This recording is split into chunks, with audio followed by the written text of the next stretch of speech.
24 heures sur 24, sous la pluie comme sous le soleil, elle brasse les modes et les cultures.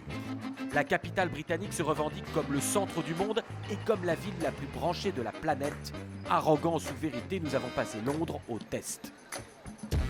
Les tenues et les chapeaux de la famille royale n'égalent pas les défilés de Milan ou Paris, peut-être.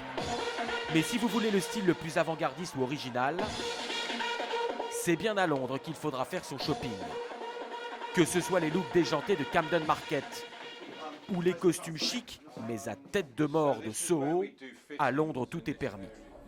Et c'est justement pour ça que cette blogueuse française s'est installée ici. Les gens se sentent beaucoup plus libres de tester de nouvelles choses, de tester de nouvelles coupes, que ce soit au niveau des vêtements, de nouvelles couleurs de cheveux, des associations, tout ça. C'est vraiment, encore une fois, cet esprit de liberté qui marque vraiment la ville et qui fait que c'est beaucoup plus tendance que Paris.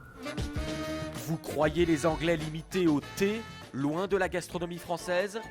Vrai, mais en matière de restaurant ou concept branché, rien n'égale Londres.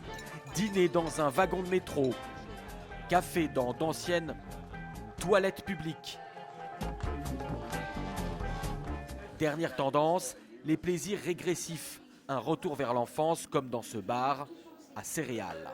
On propose toute une gamme de cocktails. L'un des plus demandés est le Chocopotamus. Dedans, il y a 2 sortes de céréales au chocolat, un biscuit hippopotame et du lait chocolaté.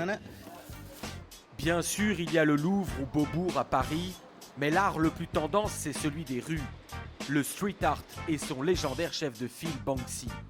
À Londres, il faut suivre un guide spécialisé pour se rendre compte que l'art se niche partout, mais alors vraiment partout.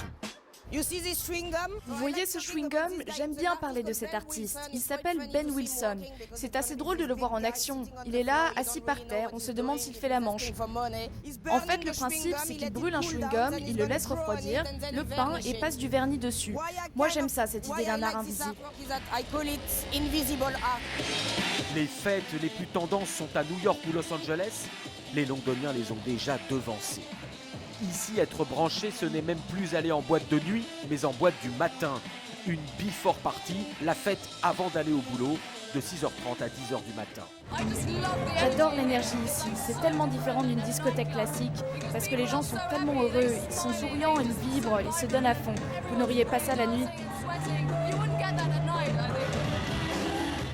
Ici, que des jus de fruits et des cocktails détox pour bien commencer la journée. Même à Londres, parfois, l'alcool, ça n'est plus branché du tout.